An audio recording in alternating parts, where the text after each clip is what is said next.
Hi, we've talked to you about reasons why to give and reasons not to give, bad reasons to give or good reasons to give. But we haven't talked about how to give. The Bible gives us lots of very clear descriptions of how to give. One of those is to give to God first. The proverb instructs us to give the first fruits of all that God has given to us. That means we give the first portion of our income to God, not what's left over. It's not like we pay all of our bills and then have our coffee or whatever it is, and then if we have something left at the end, we give that to God. No, we decide first what we are going to give to God. We honor Him above all. We give to God first. Next, we give to God in proportion to our income. And the biblical standard that we see in the Old Testament is typically 10%. We give 10% of our income, and so when we make our budget, then that's part of our budget that we give God 10% of what He's already given us. And that's really, if we look at what Jesus has given us, that's really a small amount compared to what Jesus has given us, because Jesus did not give a tenth of His life on the cross. He gave everything.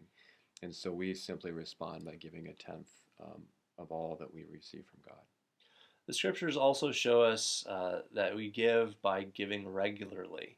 Paul instructed the church in Corinth to set aside a portion of their income on the first day of the week.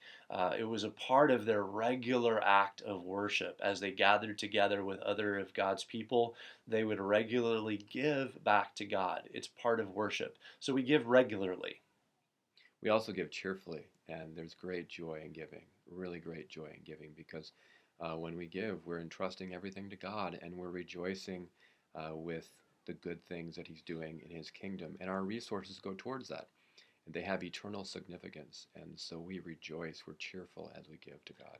And how do we give? We give generously, not as stingy misers who are fearful that there won't be enough at the end of the month, not people who are greedy and holding it tight, not people who are fearful. We give generously, knowing that God has been generous to us, knowing that the needs of the people around us are great and that there are still billions of people who haven't heard the gospel. We give generously so that the needs of our neighbors would be met and that the preaching of the gospel would be funded. And then finally, we give trusting. We give trusting that God knows our needs. Before we even ask God, He knows our needs. And so as we give to God, we're showing our trust in Him, that we trust Him. We know He has our best in mind, and that's why we're able to give to Him with cheerful hearts, knowing that He has our best in mind always.